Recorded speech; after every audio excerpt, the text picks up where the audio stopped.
오늘은 약침에 관해서 말씀을 드리도록 하겠습니다. 갑자기 엉뚱하게 약침이 등장하게 된 이유는 다음 회에 말씀드릴 한의사 분이 이제 저에게 설명을 해준 얘기가 아주 재미있어 가지고 설명을 드리고 싶어서 우선 약침을 먼저 설명을 드리도록 하겠습니다.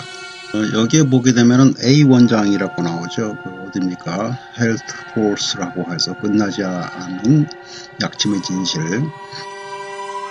여기에 보게 되면은 40년 넘게 연구한 할아버지가 죽기 6개월 전 돈을 주고 만드는 방법을 샀다고 하면서 이제 내용이 나오는데요. 지금부터 말씀을 드릴 내용은 사실인지 아닌지는 모르겠습니다만, 제가 아까 말씀드렸던 한의사가 직접 만난 사람으로부터 말을 들었기 때문에 좀 아무래도 현실에 맞고 진실된 이야기가 아닌가 모르겠습니다. 그 사람은 모 씨라고 지금부터 칭하죠. 모 씨가 한의사 면허가 없는 제야 돌팔이인데 약침을 만드는 방법을 발명을 했습니다. 그래서 그 발명을 했는데 한의사들이 그 얘기를 듣고 그 방법을 공개를 하게 되면은 한의사 면허를 발급을 받을 수 있도록 해주겠다 하는 그 유혹에 넘어가서 그 방법을 공개를 했다는 거죠. 그런데 뭐 한의사들이 법과 규정에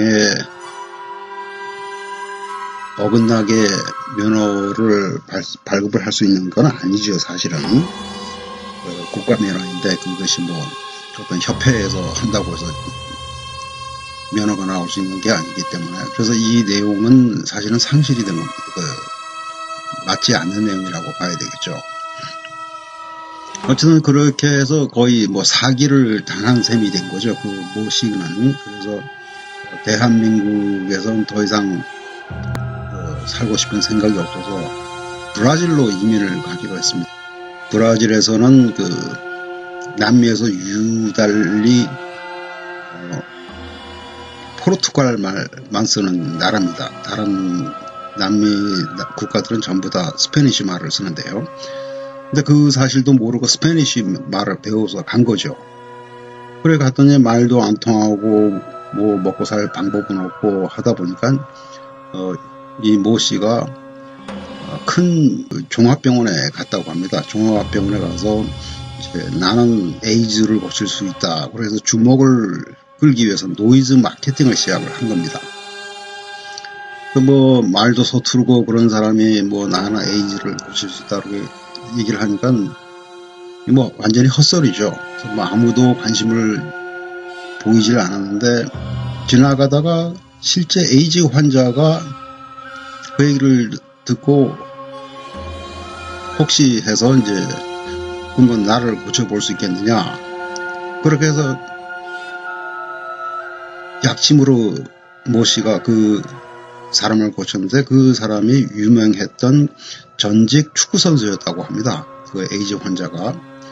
그래서 소문이 나가지고 에이즈 환자만 약 300명을 위한 요양소가 있었는데 그 요양소에 있는 환자들을 모 씨가 치료를 해가지고 3개월 만에 다 고쳐냈다는 거죠.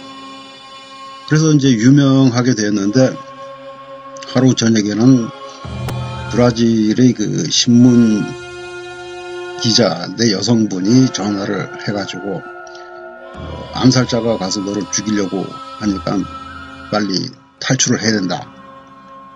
또는 도망을 쳐야 된다. 그렇게 해서 도망을 쳐서 다른 나라로 갔다고 합니다. 그 나라까지는 제가 밝히지는 못하고요. 그래서 그러한 것이 바로 약침이 간단한 역사죠. 그래서 여기에 보니까 대한약침학회가 있네요. 순수 한약재를 경혈에 즉소량 주입함으로써 치료의 신속함과 위장 장애를 줄이고 원료 의약품을 절약함으로써 미래에 각광받을 수 있는 신침요법입니다. 그런데 여기에 보면 논리적으로 맞지 않는 부분이 상당수가 있습니다. 여기도 보시게 되면은 팔강약침이라고 하죠. 그래서 질병을 진단하는 한의학의 기본 이론인 팔강변증을 위주로 하여 진단하고 그에 따라 적합한 한약을 방제학의 이론에 따라 처방하여 배수혈, 복모혈 등 주요 경혈에 주입하여 각 장부의 허실을 조절하는 약침 이렇게 됐는데 이거는 한의학을 제대로 이해를 못하는 사람들이 하는 얘기라고 이해를 해야 됩니다. 왜냐하면 어떤 질병을 치료를 하든 간에 팔강변증은 진단 방법이기 때문에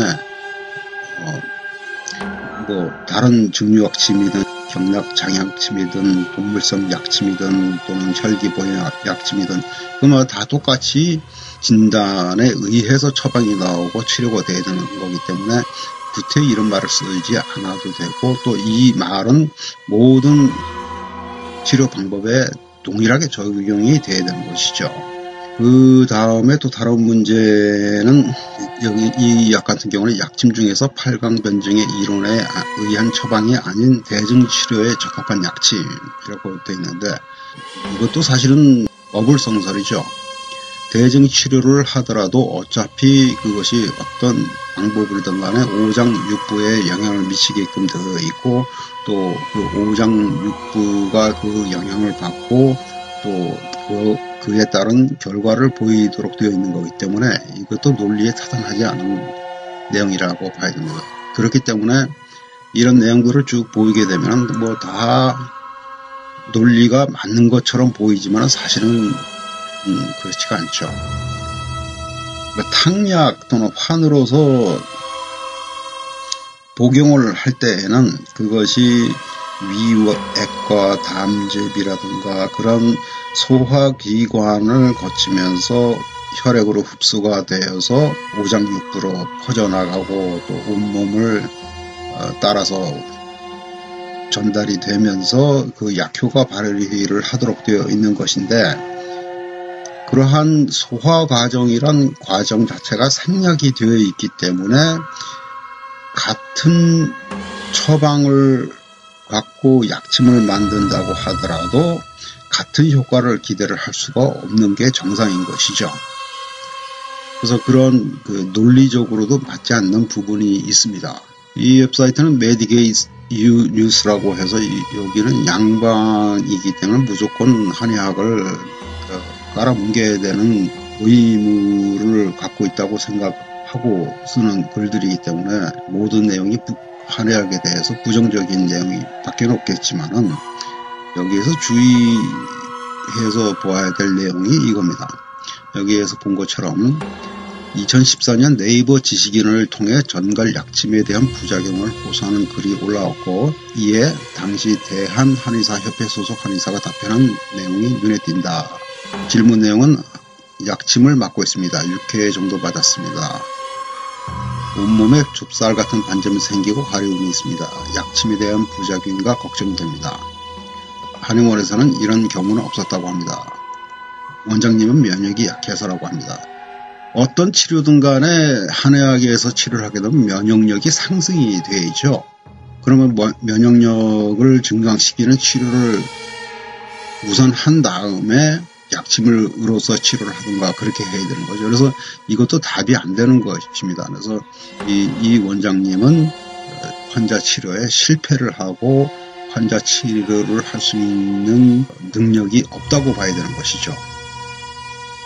그래서 여기 빨간 줄을 긋은 내용을 보게 되면 많이 불편하시다면 항히스타민제 같은 양약을 처방받으셔서 드시면 가래움증이나 발진 같은 것은 금방 없어질 것입니다. 어떤 분인지는 모르겠습니다만 이분은 한의업계에 대해서는 엑스맨 또는 역적 같은 사람이라고 봐야죠. 양방에서 치료할 수 있는 것, 또 치료할 수 없는 것까지 모든 것을 치료할 수 있는 것이 바로 한의학인데 항히스타민제의 그 유독성과 부작용은 엄청난 내용입니다. 이 부작용에. 이것을 복용을 설령 환자가 하고 있다고 하더라도 그것을 금할 수 있게끔 치료를 하고 또 금하도록 할 수 있게 해야 되는 것이 한의사임에도 불구하고 항히스타민제 같은 양약을 처방받으셔서 드십시오. 이거는 말이 안 되는 거죠. 이건 뭐 한의사로서는 뭐 거의 자살 행위입니다. 한의학 또는 양의학의 지식이 있든 없든 간에 일반인들이 봤을 때 양방에서 못 고치기 때문에 한방으로 가는 거라고 생각을 해야 되는데, 그것이 아니라 문제가 생기면은 오리발을 내면서 양방에 가서 치료를 받아라. 이거 참 안타깝습니다. 뭐 할 말이 없습니다.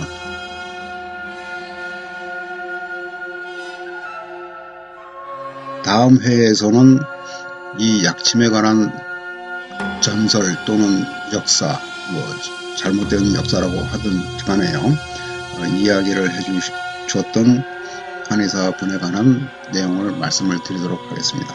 감사합니다.